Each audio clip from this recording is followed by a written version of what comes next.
So seriously, what I did was pretty much accosted Andrew earlier and said, listen, I am politely requesting, nay, demanding the privilege and honor of introducing my friend Mike over here.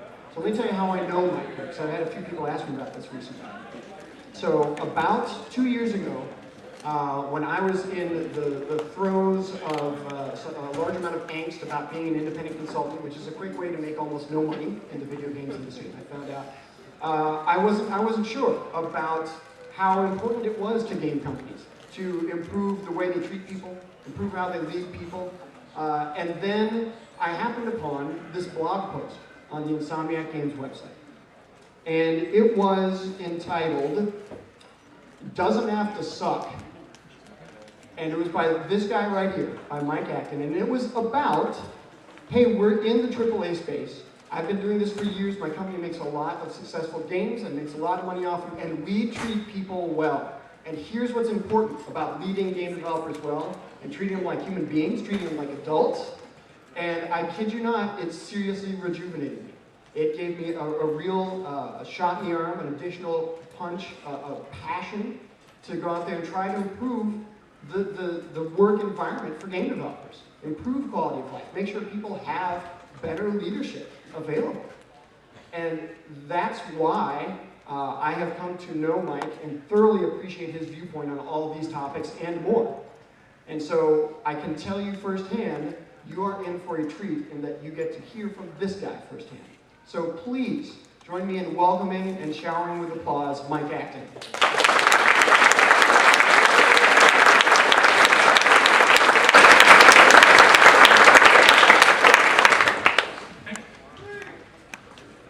So, as Keith mentioned, I'm Mike Acton.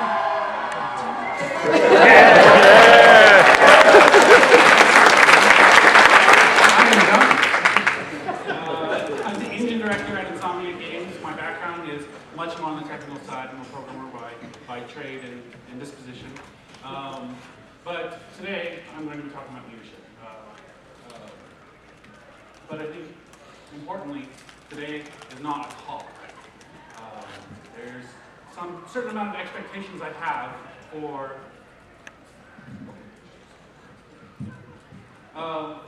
those of you in the room. I'm going to set those expectations very clearly right now. I expect participation. That means, to put a finer point on it, I expect you to talk. Everyone in the room. I expect you to be willing to say something. I expect you to opine, have an opinion. I don't know, but it's going to explode. If you wanted feedback. I didn't do it. I'm pissed off.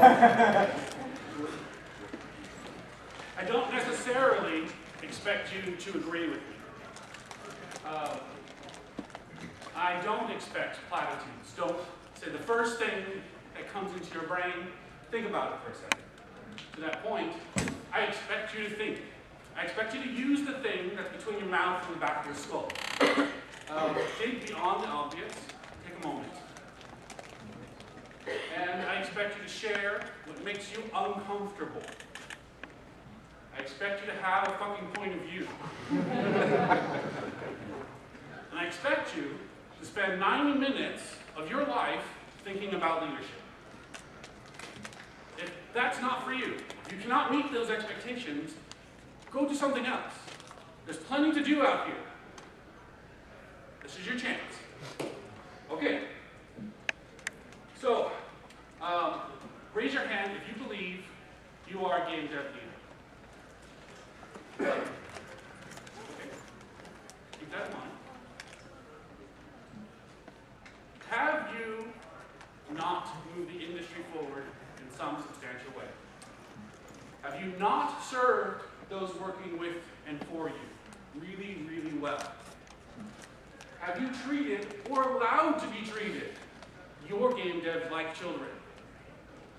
If nothing changes, if nothing has changed, you fucked up. You are the ones that are responsible. So let's get back to Keith's point. Game dev sucks. let me tell you a little story about when I was a young, naive programmer working in games. We had this extended crunch period, which is certainly not unusual. No, it wasn't unusual then. Where many people working very late for a long period of time, much to the detriment of their families. And then there was this crunch within a crunch, even more intense crunch, because you got to ratchet it up to 11, right? There's this 2-week period where no one was allowed to go home. Literally. We had showers in the office. We had food brought in. You could not leave the building for 2 weeks. At the end of that 2 weeks, I was personally expected to give a demonstration to a bunch of reporters that had print reporters, who don't exist anymore, to come in, because I was going to be at my best on that final day, of course, right? And this was not a great experience, but this isn't, I'm not unique in this story. I can certainly find, of course, people that were with me, but other game developers in other studios around the same time who had similar experiences. And they've shared those experiences. Well, their wives have shared those experiences. My first marriage did not survive game development. Or, could have had other factors, maybe. But that was certainly one, right? So I took a lot of lessons away from that experience. But when we talk about game dev sucking, or when it's talked about online, or talked about in the bar, there's usually a laundry list of things that people mention. Studio closures suck, canceled projects suck, bad projects suck, unhappy people suck, sexism, racism, all suck and have no place in what we do. Eric, come on. Why else does game dev suck? Now is the time for you to opine. What's that? Crunching sucks. Eric?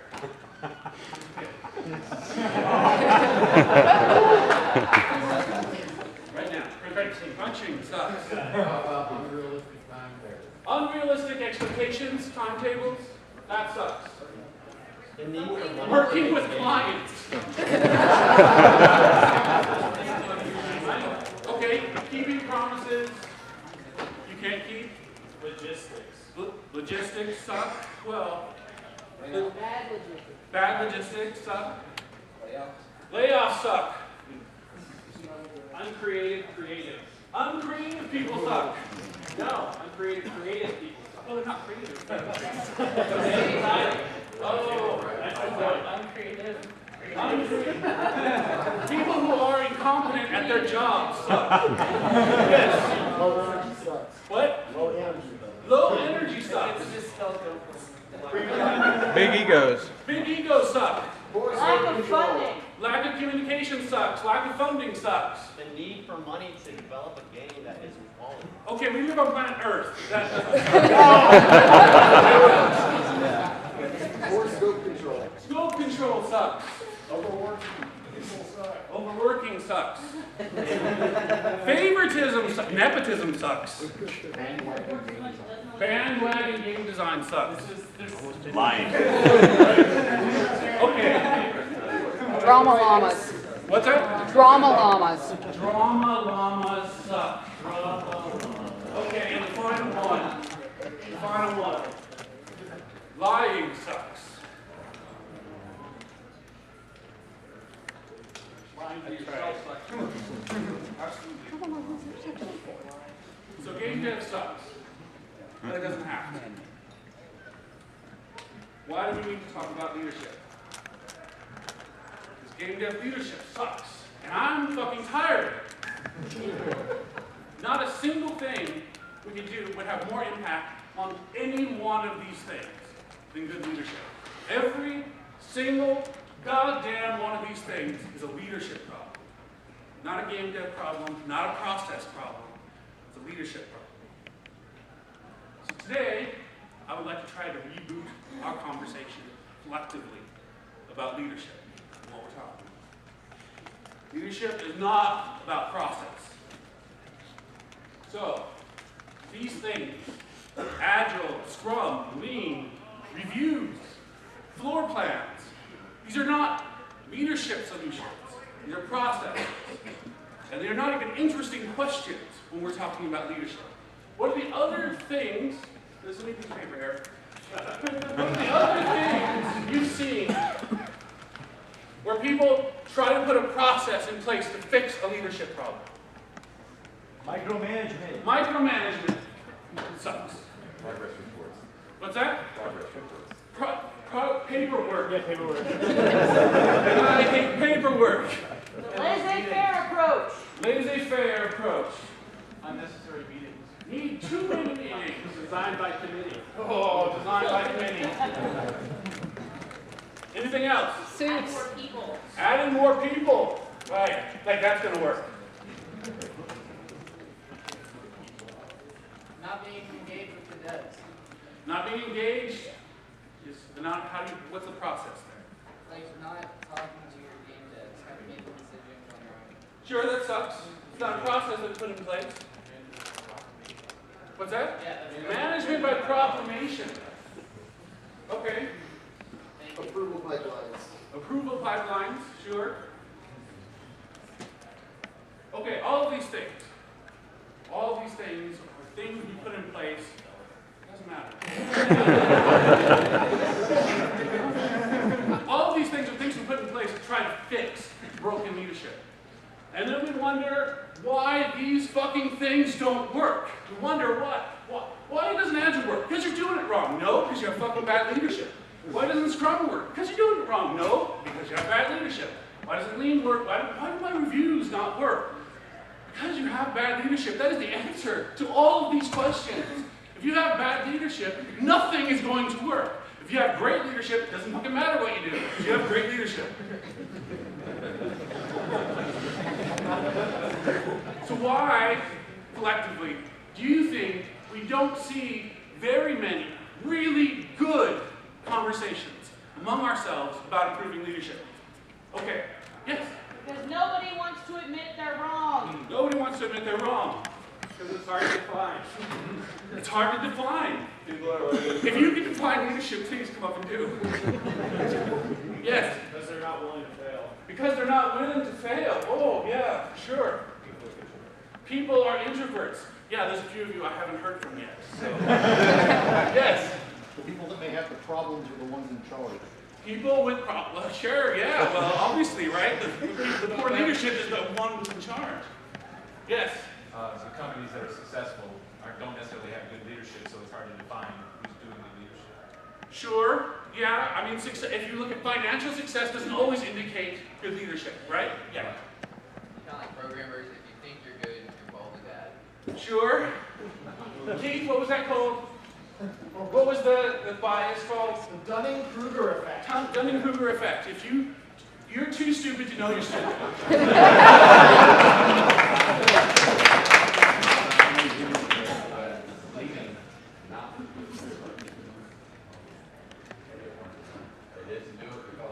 Okay, focus on money. Too much focus on money.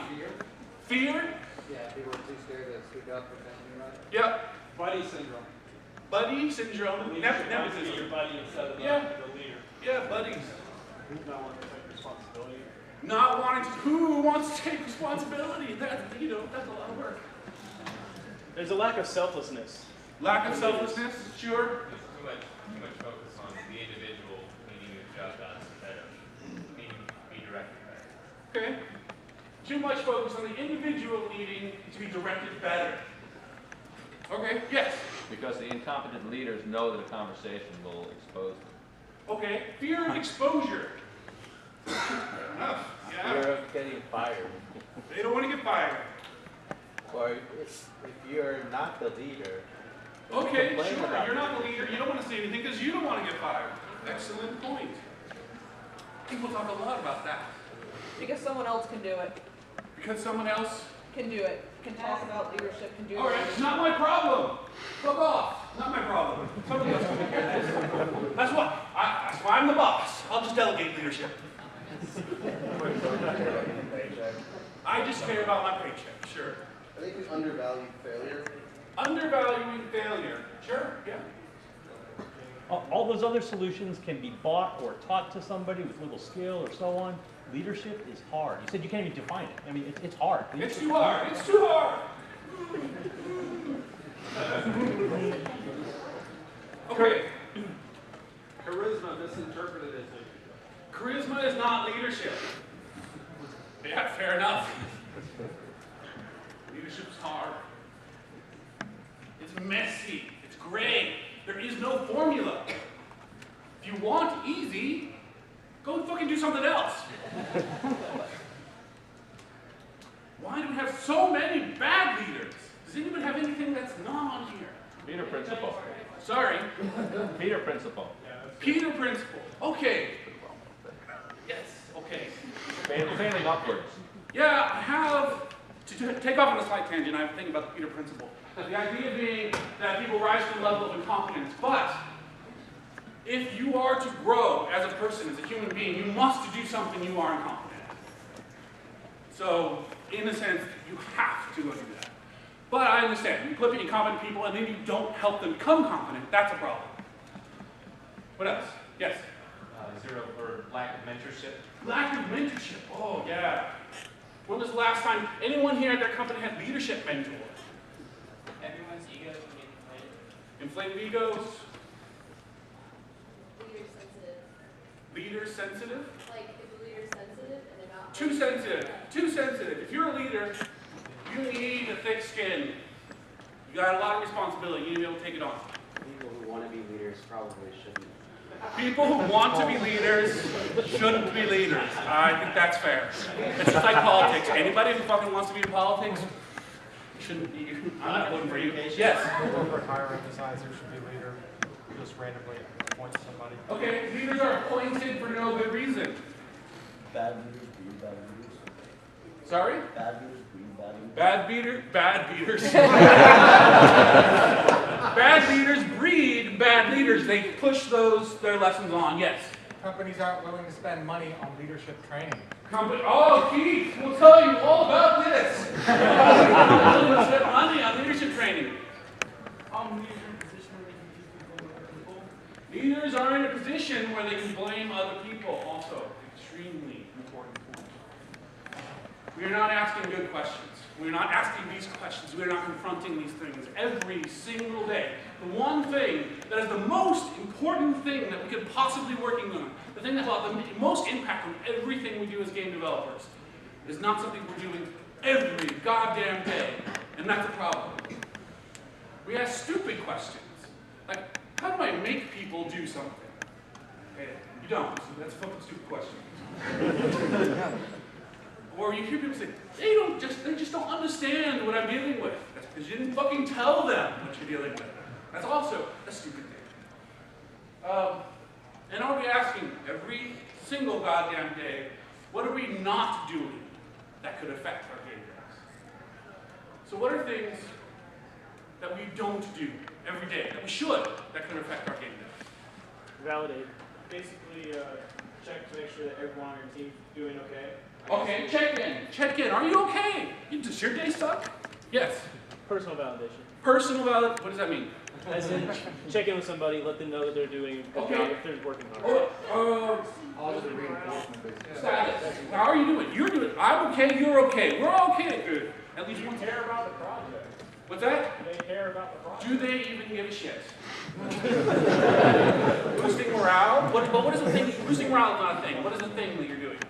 Really just saying like, not necessarily always criticizing, more like, okay, we can do this better rather than trying to do what's already been done or the same stuff that we're doing like over and over again. Like trying to basically create hype, create energy to keep them going. Cheerleading, okay, sure.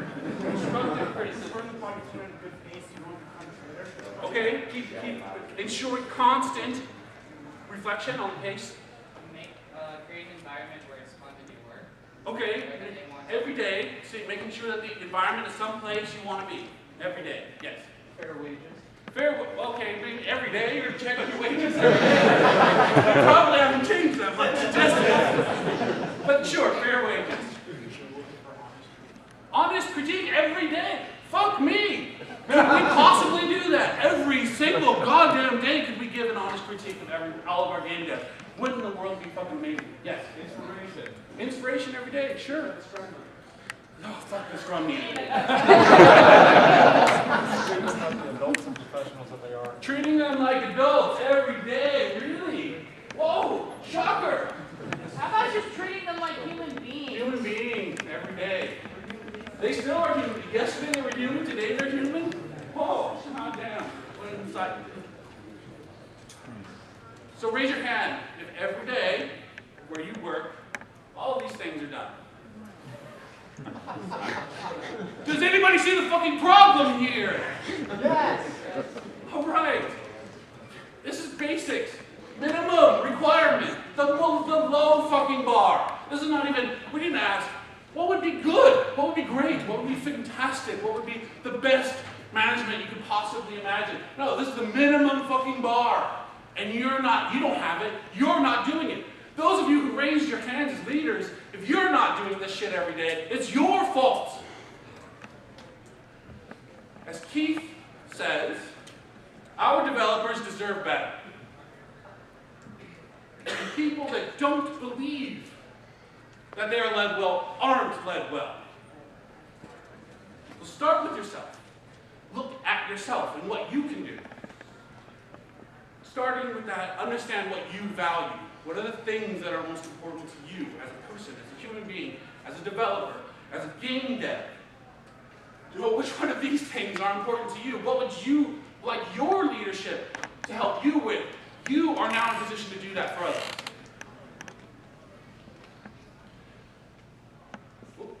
Okay, then now go back. Start with what makes you uncomfortable. Think about the problem, the things that are hard to think about. Things that make you personally squirm in your desk. If that's talking about ethics, if it's talking about money, whatever it is that makes you squirm, that's an important conversation to have. And have a vision for the future. You're a leader. Ultimately, you need to know where you're going. Or at least kind of vaguely in that direction. Minimize it to a hemisphere at least. And if you're a leader, accept that you are a role model. Alright? People are going to look to you. Subconsciously or consciously, they're going to look to you for things, what they should be doing, how they should be acting. You need to take on that responsibility. And accept that you are in the center of things. You are the hub as a leader. In game dev, that could be a lot of different things. You could be in the middle of multiple management layers. You're in the middle between players and publishers, and you have to think about ethics and business concerns and artistic integrity and all these things, that actually matter. Beyond your day-to-day job, beyond the part where you have to put some fucking task in some fucking spreadsheet somewhere. So today, in this room, we are going to talk about one very narrow topic. Leadership is a big, big topic. And that topic is power. And most importantly, it's the power differential. When you accept leadership, when you accept on the mantle of leadership, whether that is your job, your paid role, or something that you have just taken on yourself, you have taken on a certain amount of power. Specifically, of course, it's obvious if you've taken on that as a job role, you're a lead programmer or some kind of staff lead. If you have people that work for you, you have inherently taken on a certain amount of power over them, over their careers, over their lives, over their futures, over what houses they buy. As human beings, you have a certain amount of power over their lives. Everything you do affects them, right? It affects where they live, it affects when they see their families. You have this power. And I don't think it's going to be any surprise to anyone in this room what comes with power.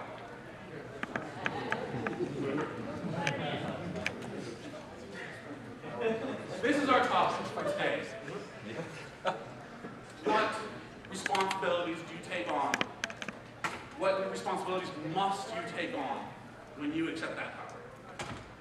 It's very real, right? Everyone's had to decide that I'm going to live here and not here. Or this is where my kids have to go to school because I work here, because I have to be close by. Or I can't commute for 3 hours. All right, you have affected not just that person in their job, but their kids' futures. you have to understand how much power you hold. And you have to take responsibility for it. To that end, with a lot of help from my very good friend Keith, we have put together 45 responsibilities for a studio lead. I've passed out all those cards right here. Yes? And so for the rest of our time together, we're going to talk through as many of these as we can get to. What's the responsibility? What are you responsible for as a leader? And we're going to dig into what does it mean. So let's start with number 5. Who has number 5? All right. Stand up. So number 5 is you have accepted responsibility for ensuring each of your game devs' personal values are reflected in the actions of the studio. I don't think that's realistic depending on the size of your studio. Right. It's not realistic. It's not realistic to make sure that everything the studio does reflects the personal values of every individual in the studio. I don't give a shit if it's realistic. Here's the thing. Every single action, you don't have to keep standing. Every single action the studio takes reflects on every single person in the studio. The studio goes out there and commits to something publicly. Every single person in that studio has signed their name to that action. They have to go to their friends, their family, people around them and say, I work for this company. This company that just, whatever they did, I work for them. And it has to represent their values. And that means you have to know and you have to understand the values of the people in your studio, of your game devs, in order to make sure that what you're doing reflects them. Okay? Do you have something to add? Yes? I kind of wanted to contest it just to see what you would say about that. So why does that responsibility not lie with the person who's joining the studio if their ideas and their thoughts don't line up with that of the studio's? Okay, why is it my responsibility if I'm going to go work for a studio to make sure my values are reflected in that studio? Yes, for sure. I shouldn't try to go work for a place that obviously doesn't share my values. No question. That is part of your responsibility as an individual, as a non-stupid human being. It is part of your responsibility. But what you don't, there's a lot of things that you as an individual do not have control over. The future being one of them. So what that studio does, then eventually do, you don't have any control over after you've made that decision, right? So the president, if you're brand new QA guy number 57, and the president goes tomorrow and says, you know what, we're just going to fuck these people out of their money. You're like, what the hell? I totally didn't sign on for that, right? All right, number 12. Number 12 is, you have accepted responsibility for being honest with each of your game devs and yourself about the state of the game. But what if I don't want to tell them that it's shit and not fun to play? Oh, what if I don't want to tell them it's not fun to play? Lying, to go back to a previous point, lying is not motivating. In no way is that motivation. All right? Do not lie to your game devs. And it's really fucking obvious. Honestly. The game sucks. We're all professional game devs. We love games. We play them all the time. I know this sucks. You don't actually have to tell me. But when you blow smoke at my ass and you say, no, you know what? Most awesome game ever, for sure. Yeah, I know. And that's not helping. All right? So you need to believe you can be brutally honest. You need to believe that your game devs are professionals and they're adults. And that you can be honest with them about the state. And they're not going to run away crying. All right? That they want to build something good. What's number 10? 10. You, what's your name? Colin.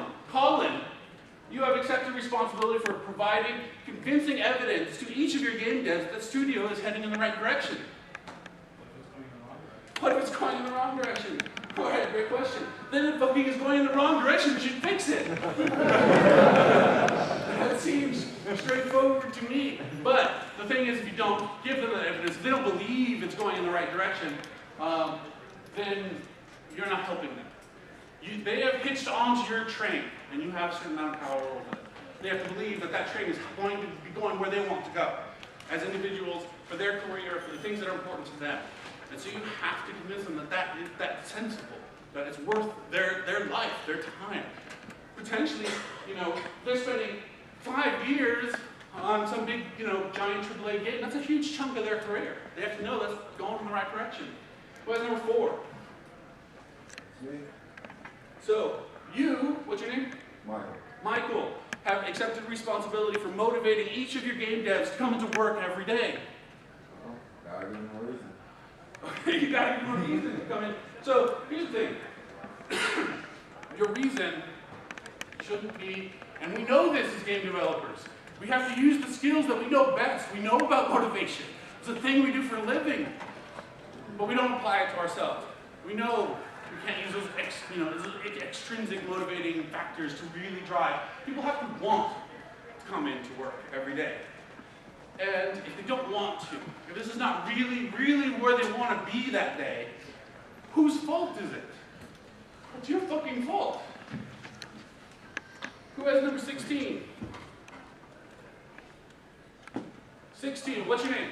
Justin. Justin, you have accepted responsibility for inspiring each of your game devs. What if you're pissed off? What if you're pissed off? That's a fair question. All right, here's the thing. It's totally fair. What if you're pissed off? What if you're having a bad day? You've accepted this power. You've accepted this power over people's lives. You've given up your right to have a bad day. Sorry. Suck it up. All right? You are responsible for people. You're responsible for their lives. You're responsible for the things that are important to them. Suck it the fuck up and have a good day. Make sure you're having a good day. And it's not just that you should inspire each of your game devs. The point here is that you have an ethical responsibility to inspire your game devs. What's the wrong way to do this? Wrong way to inspire your game devs. Getting up and giving speeches, rah-rah speeches, that's not inspiring. Motivational posters. Motivational posters. That's cliche phrases. Ultimatums. Ultimatums are clearly not motivating. Leading by example would be a case of motivating, I think. All right, who was number 17? What's your name? Dustin. Dustin? Dustin. Dustin, you have accepted responsibility for caring about each of your game devs. Now, wait for it, as people. But they're just going to take it to a paycheck. They're just your ticket to a paycheck.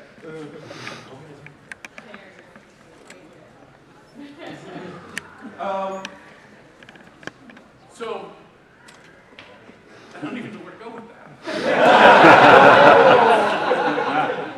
You shouldn't be a leader. Your life inspires. Yeah, go somewhere else. If you treat them well, they'll give you a better paycheck. Everything works better. Happy Okay, people no, do better work. Stop there. That's something that I really want to hit on. If you treat them well, you will get a better paycheck. Here's the problem that I have with that thinking. I don't want people to think, I don't want anyone to think that I want to be a better leader so that our games will be better, so that our company will be better and it will attract more people, so that our games will be better and they will be more popular. Now, all of that may be true. All of that are side effects of having better leadership. That is not the point. The point of being a better leader is to be a better leader. That you have an ethical responsibility to be a better leader. That's the point. The side effect is that you'll get a better paycheck. Bonus. Awesome. All right, cool. But remember, your people are human beings, right? You have to treat them as people, as human beings. They have likes, they have problems, they have family, they have pets, they have weddings to go to, babies to raise, right? They have all these things. You have to pay attention, you have to understand. And the only way to understand is to act. Number 18. 18. Okay. I hope that's one of the guys who left. Said this is not for me. 38. That's you. What's your name? Jamal. You have accepted responsibility for encouraging and creating an environment where each of your game devs is able to help others in the studio improve their work. Well, we can breaks in like a community area to work together with that kind of have an open floor plan, we can totally solve the problem. Open floor plan, they'll just teach each other. Yeah, that totally works. Now, to a degree, having people in close proximity and the availability of to each other is a good thing, right? They will, in fact, talk to each other, hopefully, talk to each other, and work together and learn from each other. So, yes, to a degree, that's a good thing. But that is not the problem. The problem is leadership. And the question is, what do you do about it? And how do you make it your responsibility every day to make sure this is doing? What are the things that you can do to bring people together and make sure that everyone is helping everybody else improve in the studio? Yes. I just have a question, like, what about political bullshit in the game dev? How do you approach that as a leader? How would you account for the fact that, okay, first of all, the question is, how do you account for political bullshit as a leader? The question I have is, what problem is political bullshit indicative of? Bad leadership. Yeah.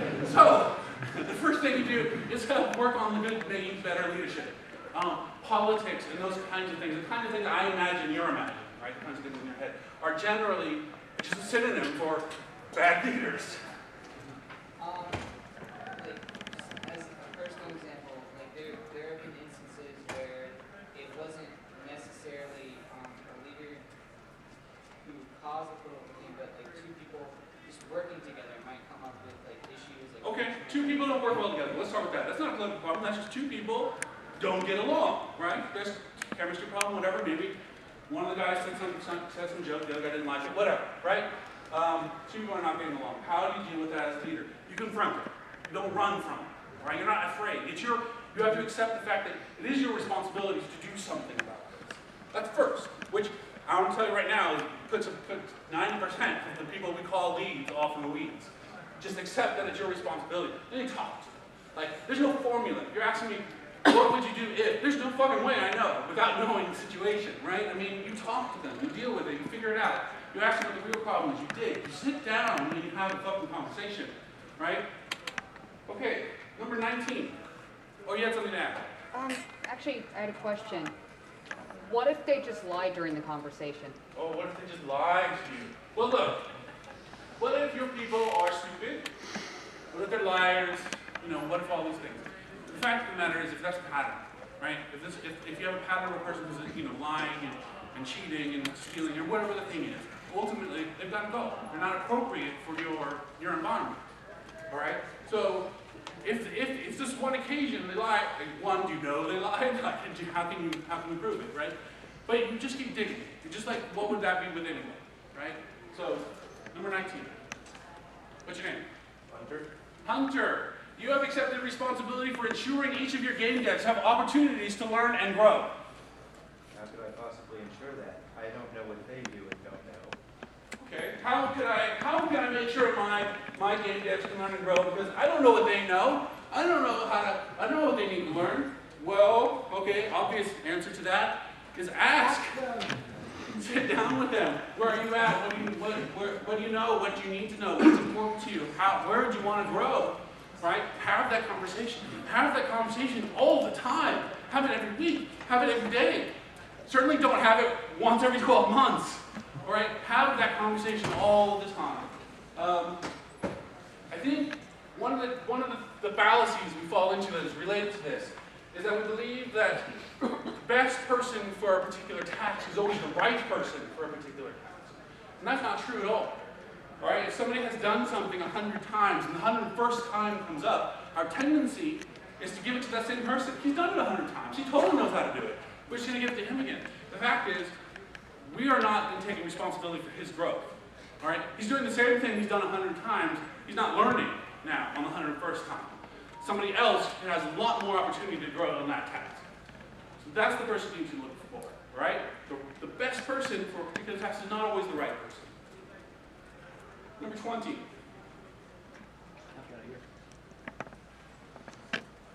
What's your name? Jason. Jason, you have accepted responsibility for talking to each of your game devs about their progress. Okay, well, they have to trust me enough that I care about what they're doing, for one thing, and that their contribution is worthwhile. Yes. Okay, Justin says, In order to talk to your game devs about the process, they have to trust you. And that you value their contribution. Right? Yes. Yes, of course. That's awesome. They should trust, you should be trustworthy. It is your responsibility as a leader to be trustworthy. And over time, over doing this over and over and over again, every week, every 2 weeks, constantly, consistently talking to them, they will eventually learn that you fucking care. And that matters. Okay? But isn't caring getting too emotional and that's too emotional? You know, isn't caring getting too emotional? No! We're human beings. We're not machines.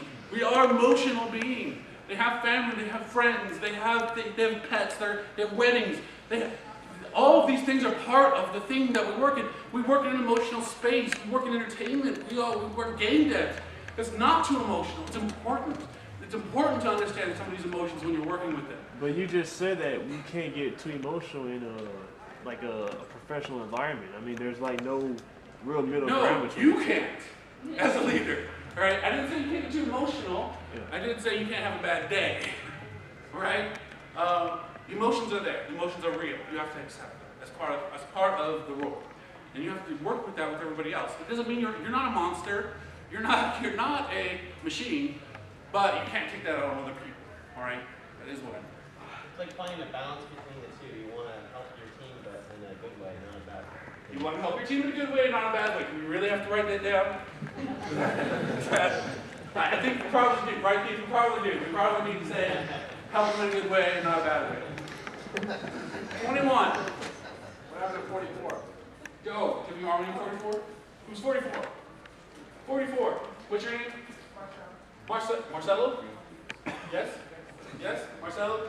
You have accepted responsibility for ensuring the game meets the quality standards of your game devs.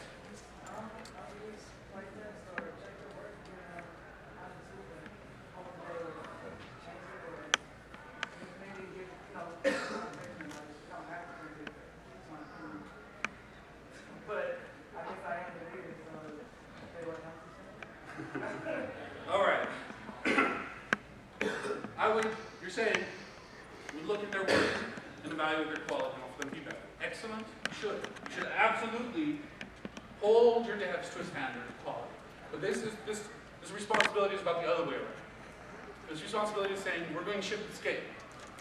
Does this game meet the quality standards of all of our game devs? Would they say it's good? Or good enough, even? If there are people who like working on B games, that's awesome, that's fine, right? Is it good enough for them, right? Is it good enough? And you need to make sure it meets that bar for everybody, because they have to sign their name to it, all right? They're in the credits. Hopefully, they're in the fucking credits. You know, it's their livelihood, it's their name. They put these years, potentially, of their life into this product. It's got to meet their quality standards. Let them comment anonymously if they think it's good or not.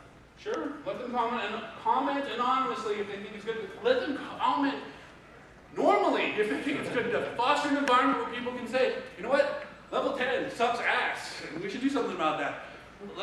Hopefully you have an honest, open environment where people can do that. But if you don't, if today you go home and you're like, you know what, that's really not going to fly, sure, anonymous is a good place to start. 21? 21, what's your name? I'm Rick. Sorry? Rick. Rick? Is that right? Did I actually? Yes? Rick. Rick. Okay. You have accepted responsibility for encouraging the development of your game devs. Well, right now I've got about 140 in CS1 and CS2 doing development. Yep.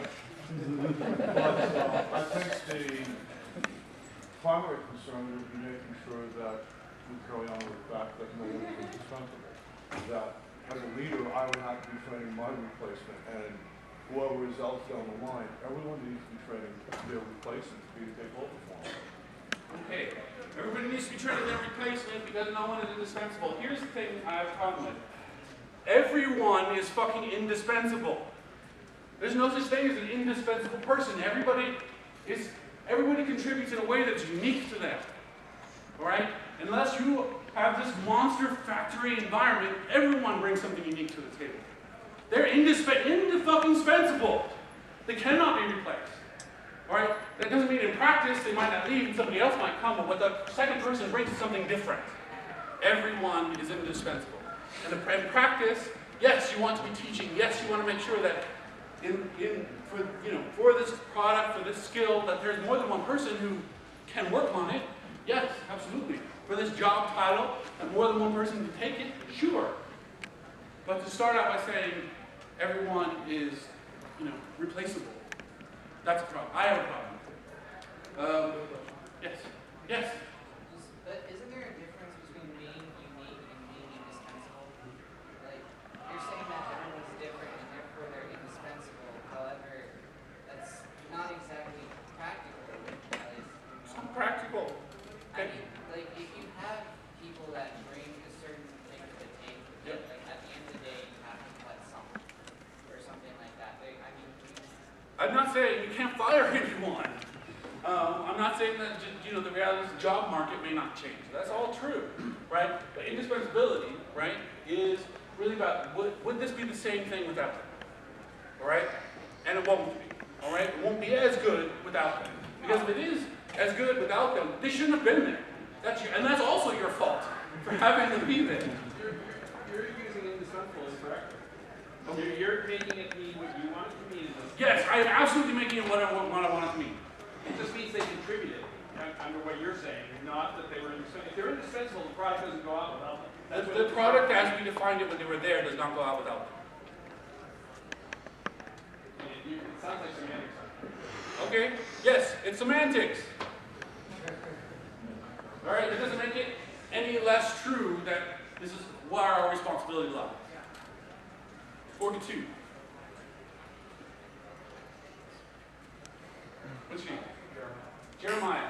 You have accepted responsibility for ensuring the personal values of each of your game devs are reflected in the game they are working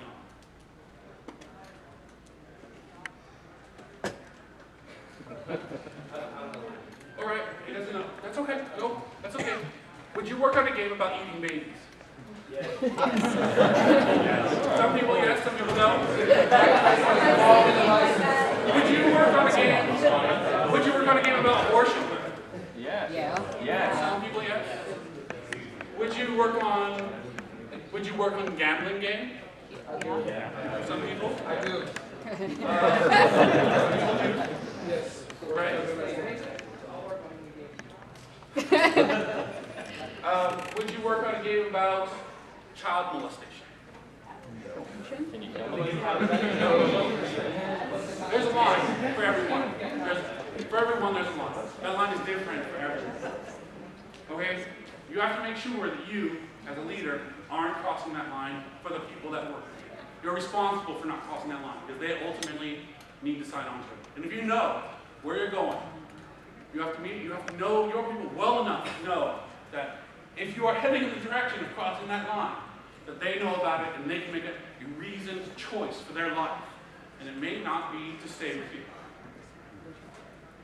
Number 30. What's your name? Josh. Josh, you have accepted responsibility for reminding each of your game devs to hold themselves to high ethical standards and encouraging them to expect the same. How do you isolate and eliminate bad ethics? How do you isolate and eliminate bad ethics on your team? I don't know. I don't think that there's an answer for that, honestly. You have to use your best judgment. Like all of these things, they're gray and complicated. You have to use your best judgment. You have to say, this person and I don't meet ethically. Right? We're not on the same ethical page. That's a problem, right? We need to be on the same ethical page in order to work together, in order to build this world together, right? And at that point, you may say, this is not right for you. You may talk to this, where you're at is not right for you. I will help you be somewhere else. That somewhere else is probably not in this company, right? That's fair. You have to make sure that they have that chance to have that conversation. Make sure they call you out on your bullshit. Oh yeah, for sure. It's semantics, right? Yeah. Call me out, for sure. You call people out on bullshit, yes. That has to be allowed. And when it's there, when it's that, it's that, whatever, okay? 40. Here. Yes. Name's JV. JV, you have accepted responsibility for helping each of your game devs do exactly what they want to do with their careers. Well, first off, I gotta know my game devs. I gotta know what they do. I gotta know what they're doing. I gotta know what direction they want to go in. If they're an artist, obviously I'm not going to start having them learn code. If they're a programmer, I don't want them starting to draw. You know? And as positions become available within the company, of a senior lead project, so-and-so left, if I got an artist that fits the role for all that concept work that needs it, he's the next one in line that should be getting it. I shouldn't have to hire from outside. I should be able to cultivate the talent I need from within. Okay. You have to know their people, and you have to be willing to cultivate them. But you can get that. Yes, absolutely. And you have to know what they want. Sometimes what they want is not what you can offer. And you have to be willing to accept that. All right? Very few things bother me personally as much as people who are just pretending to be game devs. And that is specifically, and I'm in LA and we're in Hollywood, right? So this happens. You have people who want to be game devs as a sort of stepping stone into film. Fuck off. If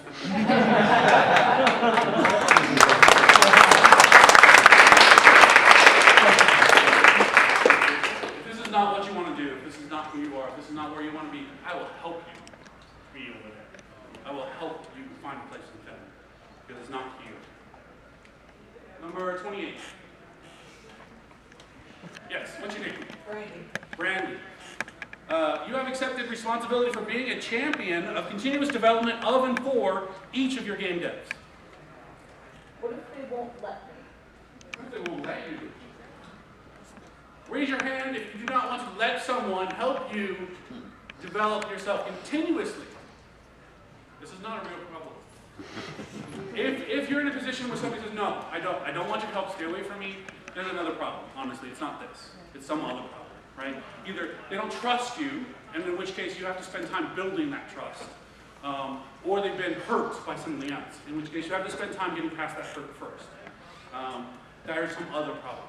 Yes? Sometimes there be members in the project too. You know, you might have somebody that's bound up in getting a project done and they see the training as useless or that kind of thing. Sometimes there's that kind of attitude, and it's not useless usually. Sure, they think that what you're offering is not useful. Now, to be sure, we've all been in training sessions for one kind or another that were useless, right? Anybody who's been to college will tell you that.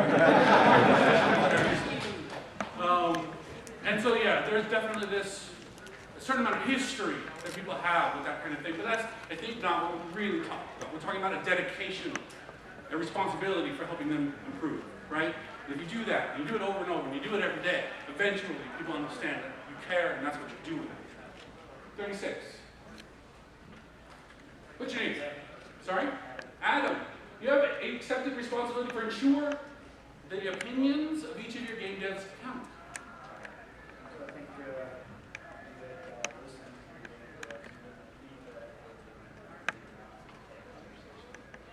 So Adam says you do that by listening to each of your game devs and giving them feedback on their opinions.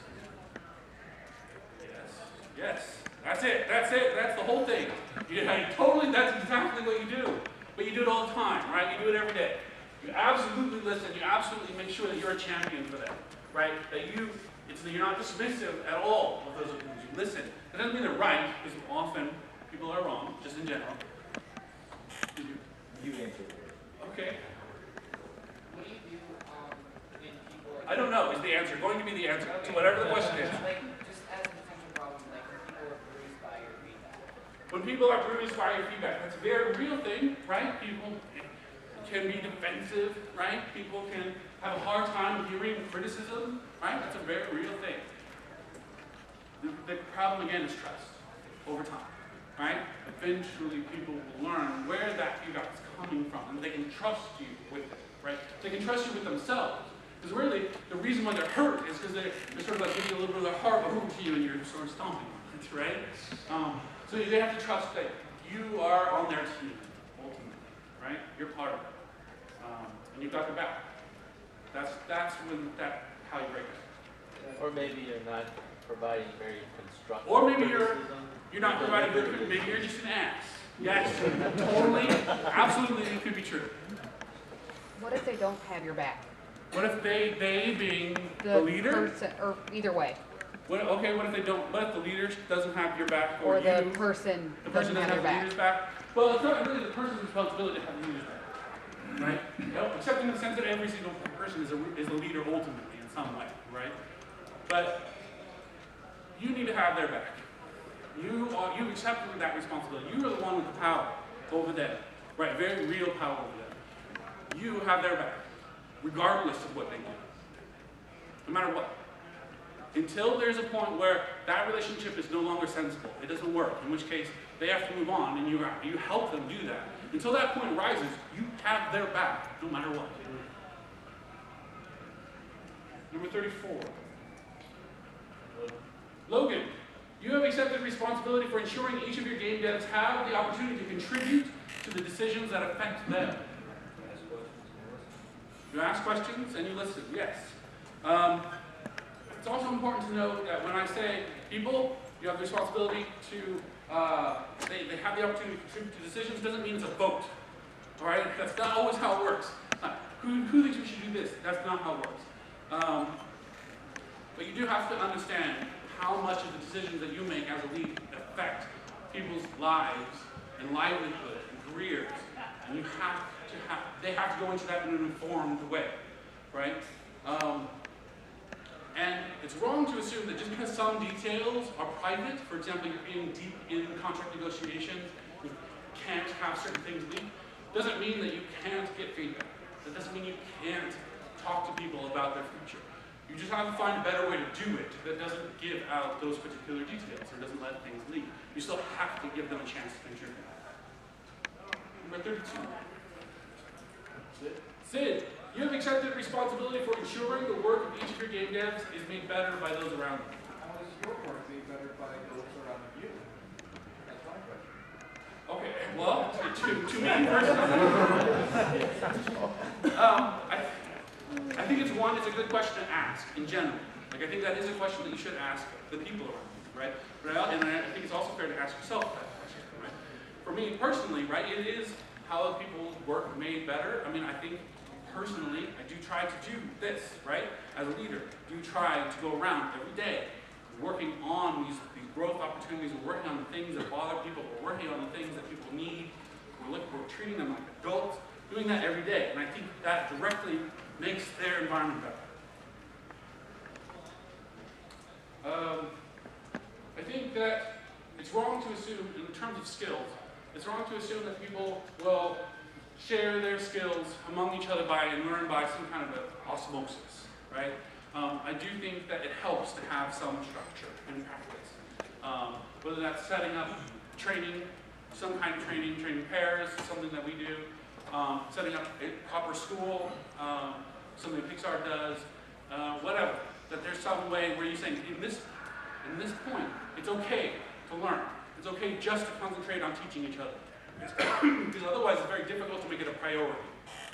You have to have a safe environment for teaching and learning. 43. All right, let's hear it. You've got it. Bring your game. You've accepted responsibility for ensuring the work of each of your game devs is a valuable part of the game they're working on. Well, sit down, Jim, because I just came back from a conference and I was told, why it sucks. I'm going to tell you the truth, but you know what? There's grunt work that needs to be done sometimes, and it doesn't matter who does it sometimes. And really, not anybody can be replaced. But I tell you, if you left Jim, I really miss the curly cues on that top of the dragon that was so new that we got to pull out a game. Okay.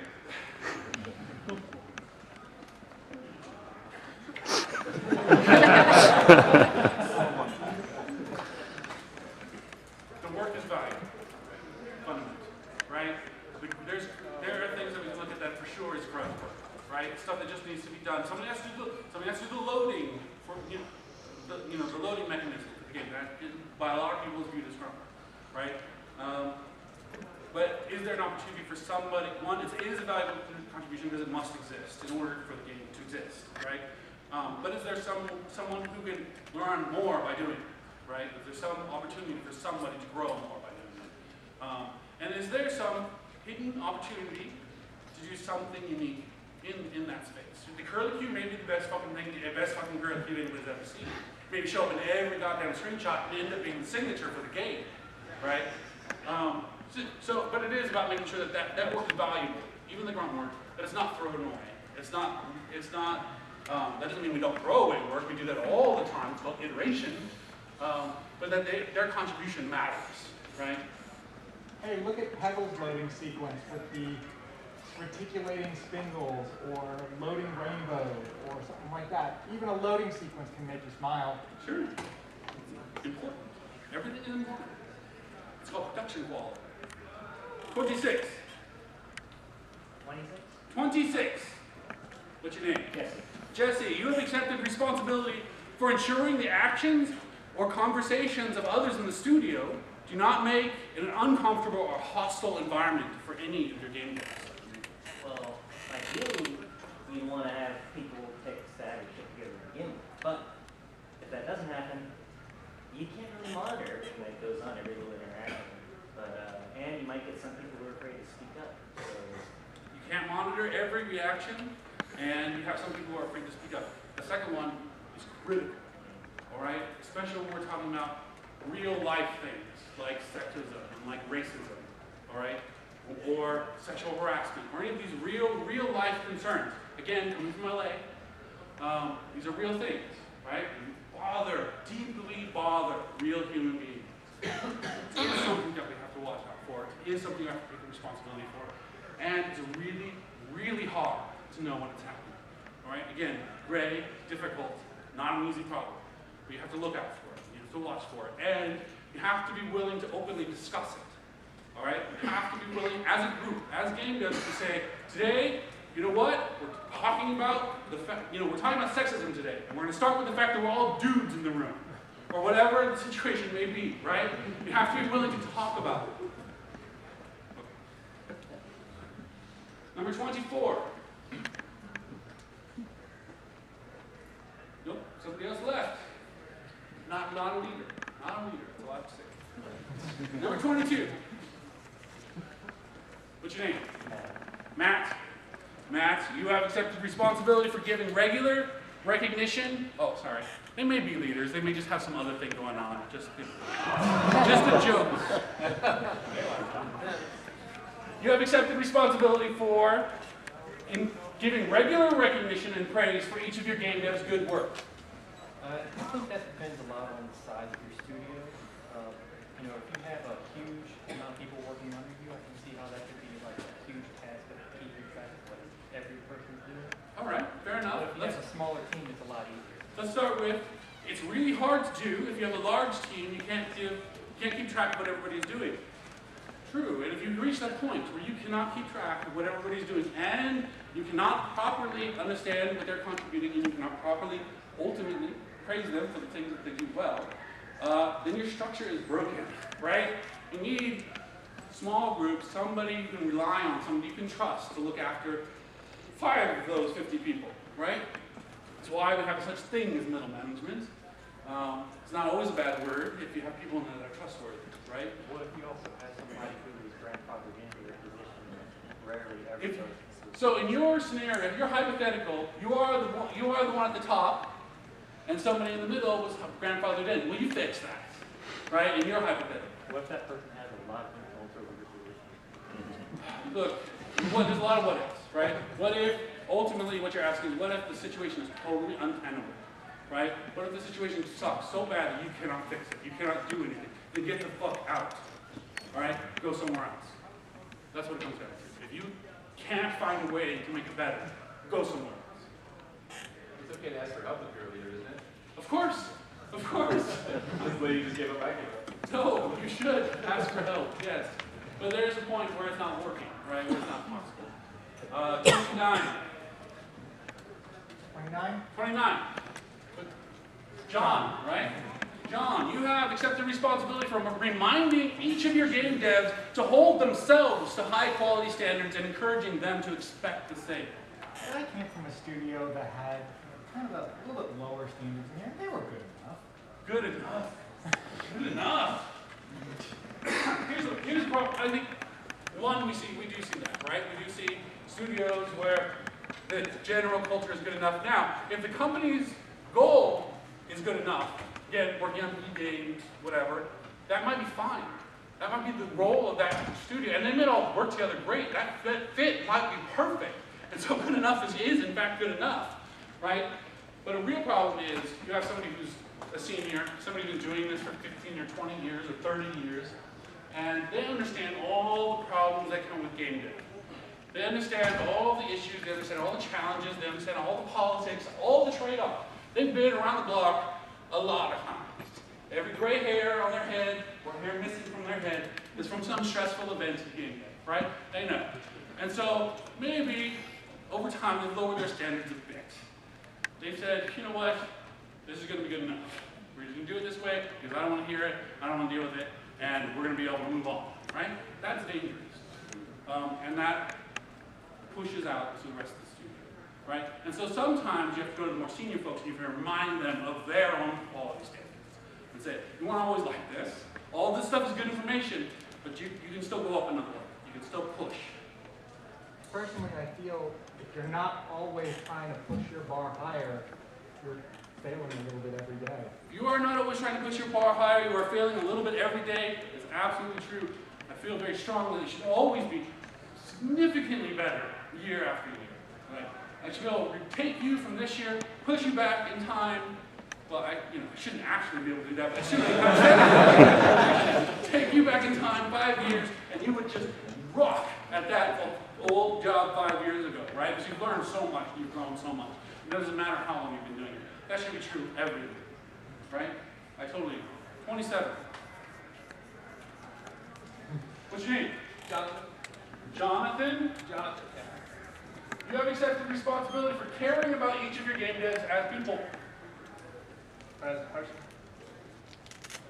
As a person, yes. It says as a person. Yes. Well, what if I don't even know each of them as a person? What if you don't know each of them as a person? Okay, I'll let the group answer this. Get to know them as a person. Get to know them as a person. That's start. Okay, number one. What else? What else can we do when we don't know them as people? Have lunch with them. Sure, that's a place to start. What if they can eat lunch? What? Sorry. Surprise them at their desk. That's almost it. Yes, something. Sorry. What else? How do you get to know game dev people?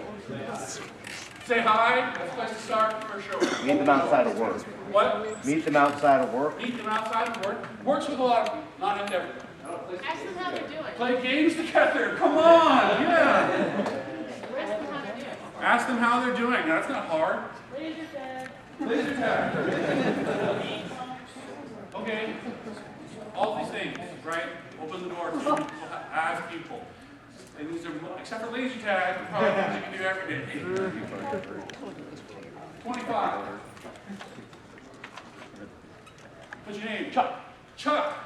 You have accepted responsibility for ensuring each of your game devs are treated with respect. Look, I can get what I want out of these guys and still respect them. I can create like a Lord of the Flies environment and they'll disrespect each other.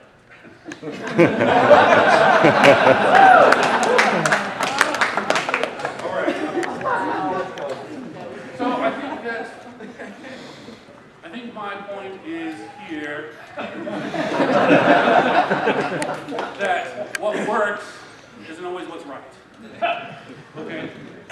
We all know studios who make money who have poor, disrespectful, inhumane environments. Right? It doesn't make it right. All right? We have to decide what's most important to us. Where does our responsibility lie? Where do our ethical responsibilities lie as leaders? And so it matters. All right. 23. I'm Naomi. Naomi, you have accepted responsibility for ensuring nobody in the studio is holding back any of your game devs from improving themselves in substantial ways. I have two things, actually. Two! Knocks out. Two. The first one, let me make sure if I remember, because it's been a long way. Okay, I know that if something is going wrong in my group, I have to get rid of that person. But what if the whole group that's being, is not improving the job themselves? how do I know which one I need to get rid of? That's usually, first one, how do I know which one to get rid of? How many people have been in a situation where somebody in your group had to go, honestly, just wasn't going to work? Okay, imagine in your group now, right? Imagine your scenario in your group. How many of you, if I asked you who was it that needed to go, would know, would be able to tell me who needs to go? Yeah, because you would get to know them, right? Because you're a team leader. And the team knows themselves, right? And it's usually, if somebody's holding back people in the group, the whole fucking group knows they're being held back by this person. Okay. Right? Right. Second thing. Trying to remember it. Okay, so I'm sure nobody in the studio is holding any of the that contribute themselves. It's gone. Okay. Coordinate on provide number two. Number two is you can't assume that it isn't you. That you aren't the one holding them back. You have to assume, in fact, every day, that you are in some way holding everybody back. That has to be your base assumption. That's the minimum fucking bar. When you go into work, I'm assuming in some way I'm holding you back. Now it's my job today to figure out how to stop doing that. All right? That's what I need. That's what I need to go with. Yeah.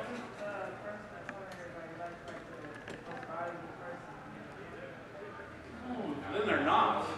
What if the person that's holding everybody back is the most valuable person in the group? Okay, so I think what I imagine. All right. They're the most skilled. We imagine, we know, we're talking about the kind of prima donna programmer kind of situation. They're holding other people back. They won't let anybody else contribute, whatever. Ultimately, if you're building a team, right, you have to make a choice. Either that guy or girl does it all by themselves, and you get rid of everybody else. Or you get rid of them. Or you help them get past it, right? Those are your choices. Maybe you come up with another one. But ultimately, that situation doesn't work. Right? That's not a real thing that really works in practice. And that's not fair for everybody else. Yes? What if you know somebody has to go, but getting rid of that person would jeopardize the project or the completion of the project? As a game dev leader, is your number one responsibility not to the finished product, which everyone ultimately benefits from? Okay, who thinks the game is more important than the people? I don't necessarily mean that. I mean, I think the game is important to the people. If you're working on a game for 5 years and then the game dies, then that's people who are out of a job, people who don't have something to put on their resume. So you're saying, sorry, just to go back to your scenario, this is one guy. You're not hypothetical, this is one guy. He needs to go, like, for whatever reason. He's just bringing everybody down, he's holding everybody back. But for whatever reason in the scenario, we need him to finish the game, even though he's holding everybody back. So, with 10% utilization of everyone else in the studio, this one guy by himself is holding it all up. And maybe there's some special 10 bugs that has to get fixed, right? Fine. In that scenario, in this hypothetical, you can still talk to people about it. Let them know, this is the trade-off. This is what we're dealing with. I think, again, treating people like adults. Adults would say, may say, you know what?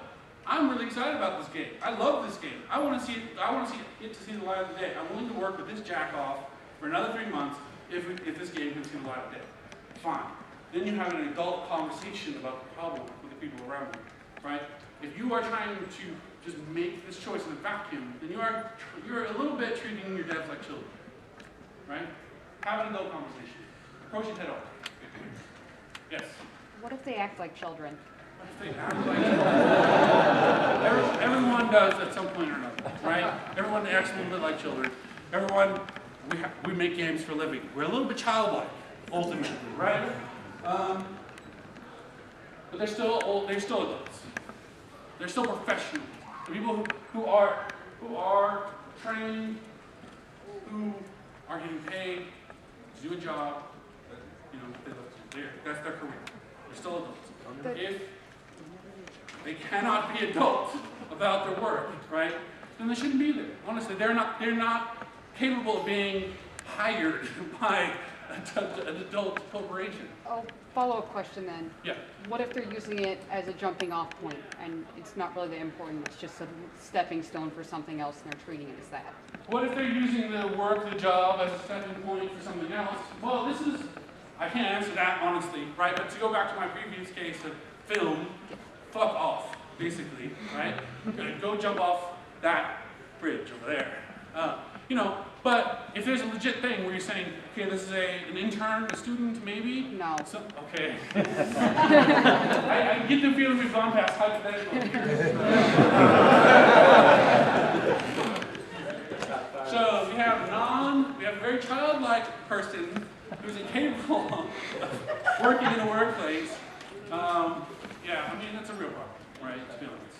You do have to talk to them about this. You have to set limits and say, yes, these are my expectations. This is how I expect you to communicate, how I expect you to work, I expect you to not show up naked, or whatever the case may be, right? So at some point, you do have to set those expectations and make sure they're very, very clear. And if they can't meet them, then they have to go. There are basic expectations. Sorry, it's not, on one hand it's not hard, but on the other hand it's super, super hard. Like it's hard to do that. It's hard to have that conversation. And you may not even be in a position where you have the authority to make that decision, right? That's hard, but you still have to, as a leader, talk about it. You have to bring that conversation to the table somewhere. 10 minutes. Okay. Yeah, no problem. 45. Eric. Aaron. Darren. I blame the accent. Darren. Sorry. It's on. Darren, I blame my accent. You have accepted responsibility for ensuring the game meets the ethical standards of each of your game days. What if my game dev has poor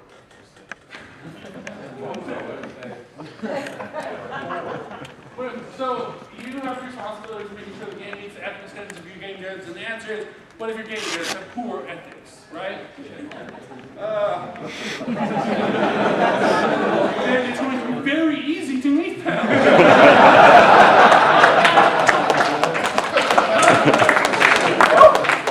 hard work is what if they have really hard work, right? But if they feel very strongly about something that you are opposed to, that is opposed to the game that you're working on, maybe only in a subtle way, right? Or what if you have someone who's very much opposed ethically to human-on-human violence, which generally we are, but to the point, as their ethics don't believe that we should reinforce that through the game, okay? And a lot of us do work on violent games with human conflict, right?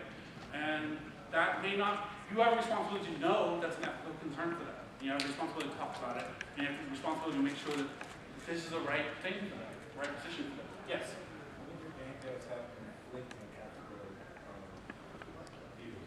Yes, what if your game does have conflicting ethical views? It's almost entirely guaranteed to happen, right? Once you have more than two people, once you have, more than one person in a room, you are guaranteed to have some conflicting ethical views. The question is, are they relevant conflicting ethical views in terms of what to do, in terms of the game, right? But if they are, then you need to discuss it. You need to decide what you're going to do about it. But when was the last time we had a discussion about those ethics? About the ethical view of our game devs, about how does it fit into what we're doing, into our games, into how we lead, into what our studio says out loud? When did we have a discussion? The minimum bar is knowing that you have those conflicting views and then figuring it out. I don't think, as a rule, we can all say what the ethical views of our friends and colleagues that we work with are. Right? 41. 41. What's your name? Tyler.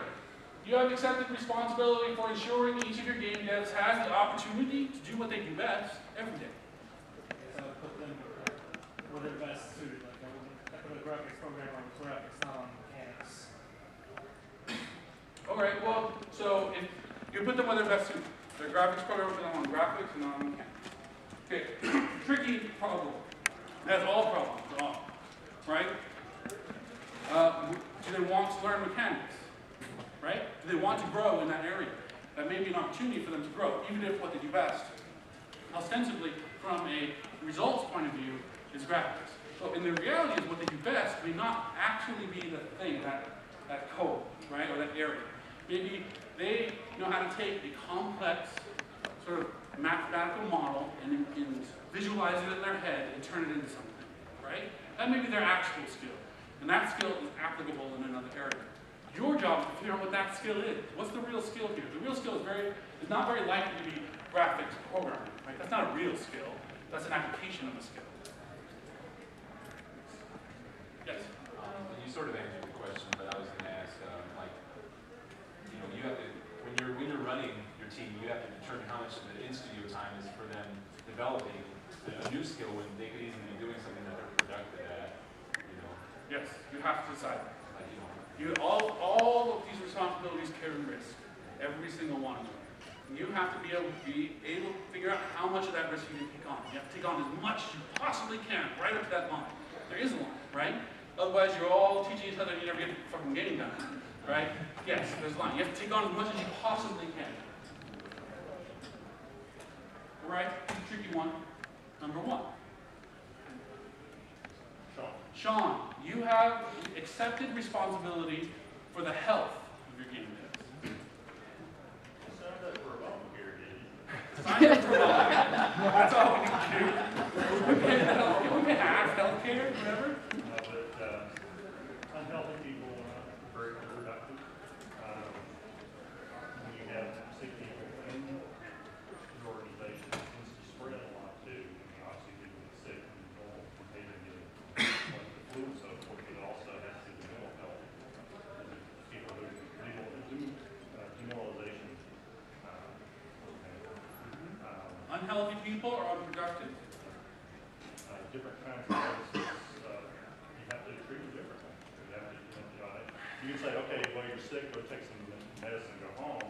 But if there are other issues that they have that could be causing them to be more ill more often, you need to address that as well. Sure, you have to address whatever the issue may be for the individual.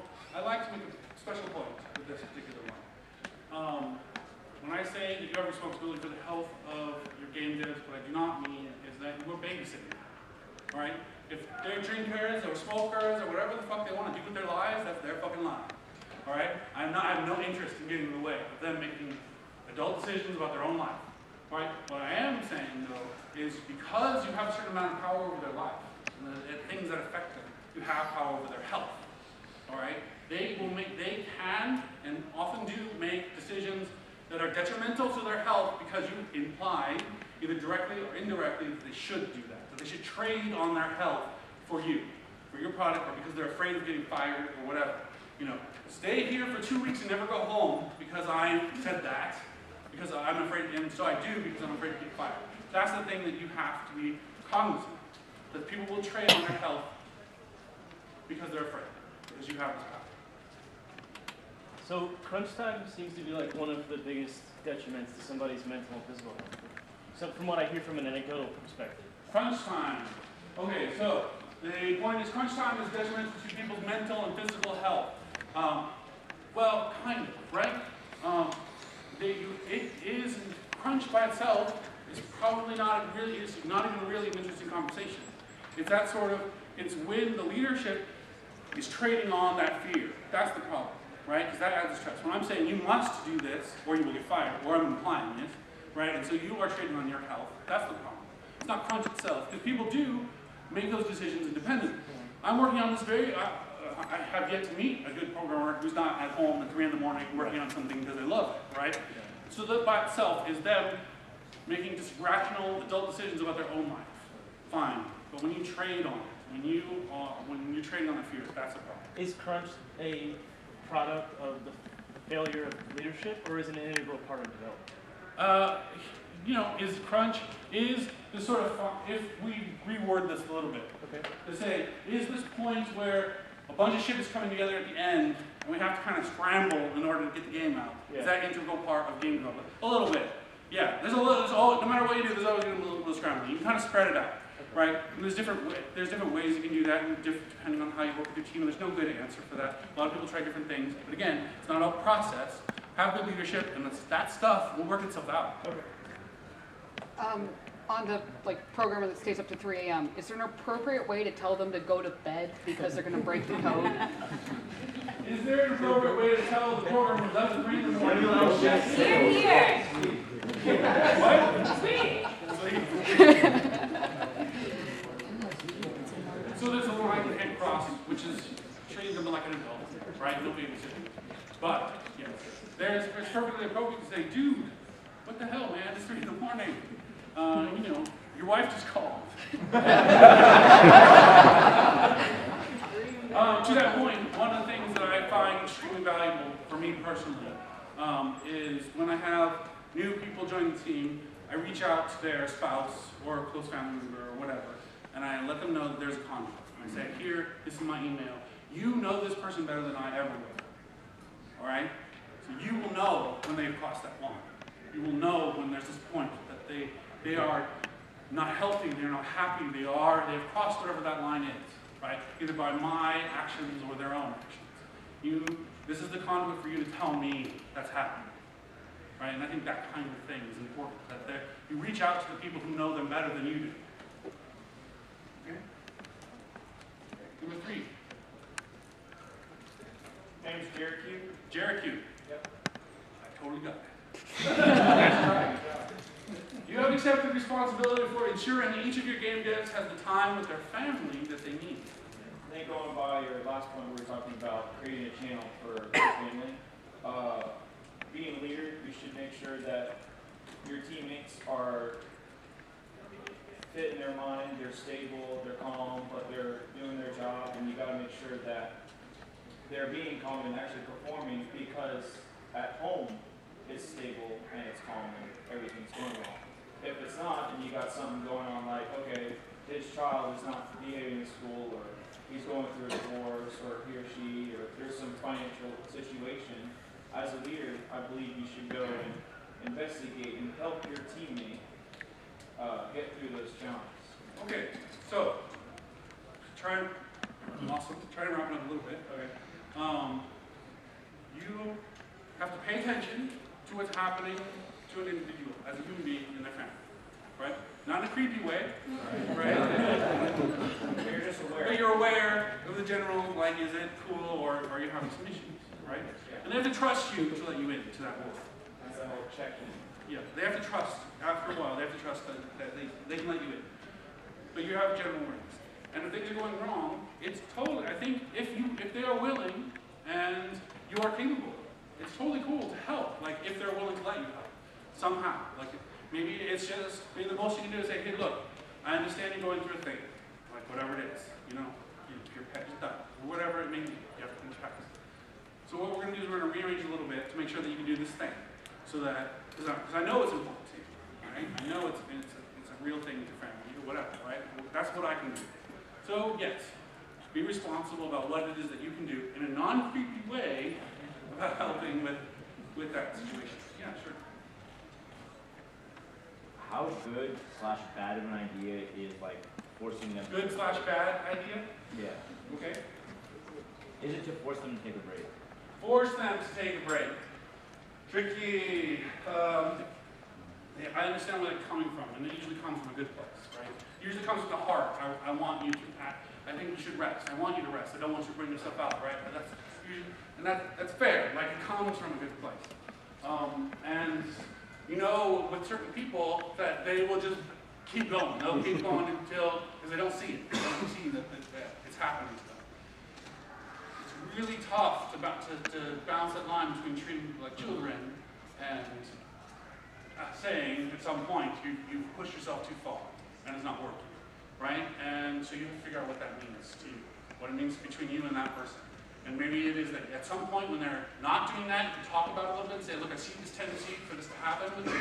And they'll probably go, oh yeah, totally, I do that all the time. People are usually aware of that their own behavior in that. And you say, maybe there's some way I can signal you that this is happening, right? Or, you know, whatever, put up that signal, hey dude, come on, maybe a little too much, your work is sliding. Whatever, but talk to them about it. That's generally the answer, right? Yeah. You also have to bear in mind that a lot of people work through problems by staying busy. So maybe forcing them to take a break may not be the best option. So talking to them and getting engaged for how they work through problems. Asking people how they work through a problem, how they want to deal with it, is a good way to do it. Yes, yes. We're going to do one more. I'm going to close up shop. With apologies to Eric, because I made him write down all of your names in advance. And then I didn't even lift the sheet. Number 8. David, you have the accepted responsibility for ensuring each of your game devs have the freedom and opportunity to make a difference on the things most important to them as professionals.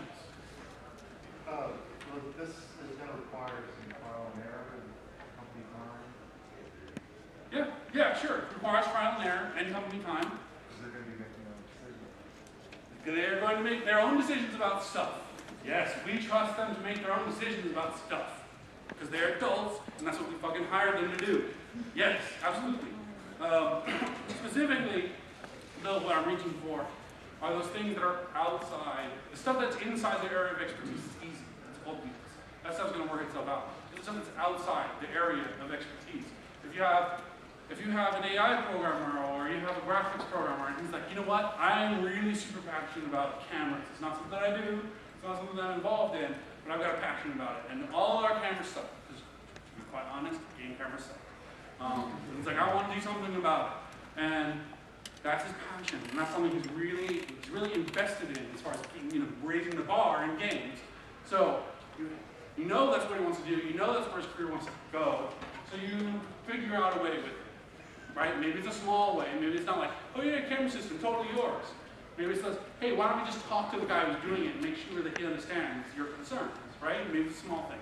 But you invest in his problem. That's your job. Okay? So we'll leave it there for today. I didn't hit everybody. I apologize. We have 45 of these. These don't even scratch the surface of what your responsibilities are as leads in game dev. And this, again, is the absolute fucking minimum bar. Alright? Nothing less than this is acceptable. You can do better than this. And I hope that we all do better than this. We all try very hard to do better than this. Alright? That's why I'll leave us today. So hopefully, something that you can take back, something that you can work on, and that's something that we can work on together as game groups. Thank you.